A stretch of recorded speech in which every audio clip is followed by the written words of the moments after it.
Linawin lamang po natin, Senator, nakipag-ugnayan pa lang ba ang ICC dito po sa higit 50 pulis na sinasabi po ninyo o actual na po silang nakausap?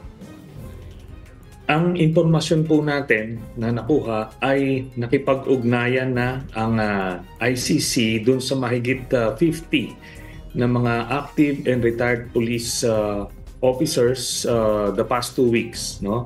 Yun po ang nakuha natin impormasyon. The past 2 weeks po, meron na po ba kayong, kasi po halo po ito, active and retired officials.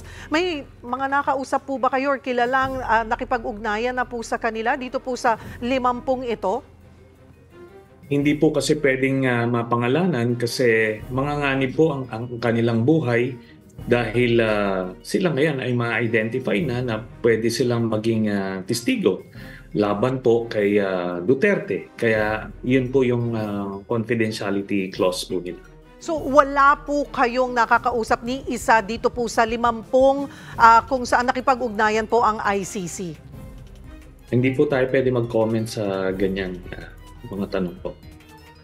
For their safety.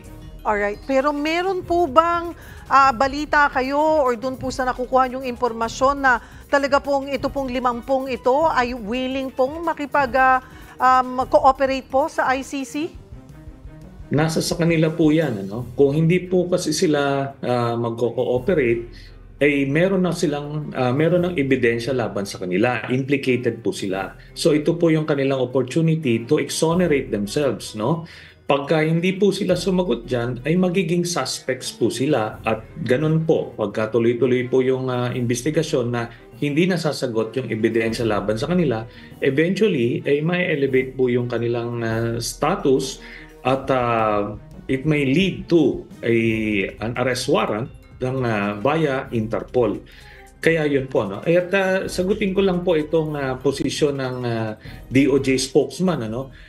Liliwanagin po natin, DOJ spokesman lang po ang nagpahayag na to na ang ginagamit niyang na posisyon ay yung statement ng Solicitor General si Guevara na dating DOJ po ni Duterte. So ito po nag-aabogado ito kay Duterte. At pagka sinunod yan ng mga pulis, sila po ang mapapahamak dyan kasi sila po yung may asunto na hinaharap.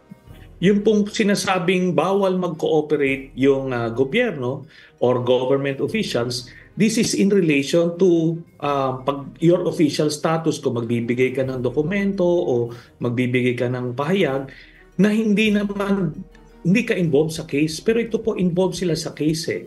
Kaya hindi po sila pwedeng hindi sumagot dyan. At tignan na lang nila yung naging experience sila nung panahon ni Duterte na sinabi niya na, sige, patayin nyo yung mga tao, ako ang bahala sa inyo. O ano nangyari nung sila ay nakasuhan, yung kay Kian de los Santos, sila rin yung nakulong. Inarbor ba sila ni Duterte? Hindi. Kaya pagka sumunod pa sila dyan sa advice ni Guevara na ito ay dati ni Duterte, ay lalo sila mapapahamak. Pero, Senator, ang sinasabi nga po ng DOJ, posible po silang maharap sa kasong administratibo. Ano lang po yan, it's a bluff. Kahit tignan po natin kahit na anong batas sa RPC or yung sinasabi lang RA 6713, wala po nakasaad dyan na pagka magbibigay ka ng statement to defend yourself as part of the due process sa International Tribunal, makakasuhan ka. Pwede mong kasuhan yung magkakaso sa iyo dyan. Kasi alam niyo, pagka sila ay napahamak dahil hindi sila sumagot dyan sa asunto na yan, wala naman pakialam itong mga spokesman na ito o si Guevara mismo. Kaya nga ini-explain ko, si Duterte mismo nung presidente siya, binigyan niya ng assurance yung mga pulis. Sundin niyo lang ako, patayin niyo lang itong mga pinapapatay, sasagutin ko kayo. Diba? Sinabi niya yan. Pero ngayon na kaliwat ka ng kaso na kinakaharap ng mga pulis na sumunod sa kanya, ano ba ang nangyari? Diba? Sila ngayon napahamak. Ganon din dito, pag sinunod nila itong mga ito, sila ngayon ang mapapahamak kasi sasagot naman sila in their private capacity as a respondent to a case. Hindi pwedeng hindi sila sumagot dyan. Sila yung may kaso. Hindi naman ito si Guevara. Alright. Senator, dun po sa 50 active and retired officials, ilan po dun ang retirado na at active pa? Ang karamihan po doon ay retirado na, pero meron pa pong mga active, no? So sabihin na lang natin mas malaki ang porsyento ng mga retirado doon sa mahigit 50. Palagay ko pananakot lang 'yan ni Guevara, no? I don't believe yan po ang posisyon ng ating presidente na literal na kung ikaw ay nasasakdal or may asunto kang hinaharap, kahit government employee ka na hindi ka pinapasagot na ni Presidente Marcos, hindi ganun ang intention dun sa sinabi niyang hindi pwede mag-cooperate yung gobyerno in their official capacity, no? Hindi as individual na respondent sa isang kaso. Doon po sa Malaki po ang diferensya nun. Opo, doon po sa sinasabi natin na mga retirado, karamihan na ay retirado, sinabi naman po ng DOJ na hindi po nila sakop itong mga retiradong polis. So, meron ho ba kayong idea kung talagang they're seriously cooperating or nagbigay na po ba itong mga ito ng talagang statement?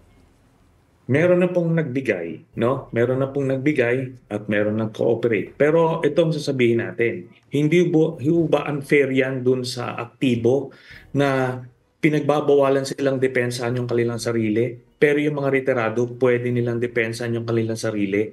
So ano po yan? Palagay ko hindi gaanong nagbasa ng references niyan itong DOJ spokesman ito bago siya nagsalita dyan sa media. So, you can revisit. Titignan nyo, within the next few months, mag-iibang posisyon yan. Yun No? po. Babalikan po nila yan. Ito po mga details that you have na may mga nakikipag-ugnayan na nga po ay kumpirmado po ito ng ICC sa inyo? Sabihin na lang natin po na meron tayong mga nakakaugnayan na privy dyan sa investigasyon sa ICC, no? At since 2017 po nakikipag-ugnayan po ako sa kanila dahil isa po tayo sa mga naunang nag-file ng communication na ito. So ilang years na po ang aming engagement with them. So tayo rin po ang nagsabi na maglalabas ng preliminary examination decision yung ICC. Ganun din sa investigation, pati yung mismong pagbisita nila noong December, tayo rin po ang naglabas niyan at nakumpirma mismo yan noong kampo nila Duterte. So palagay ko naman yung ating mga impormasyon ay nababalidate po.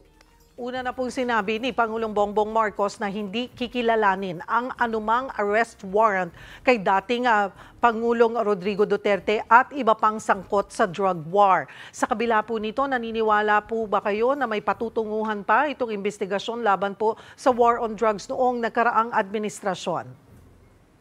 Ako po naniniwala na si President Marcos will say what he needs to say, but eventually he will do what he needs to do. Yun na lang po. Antayin na lang po natin pag lumabas na yung warrant.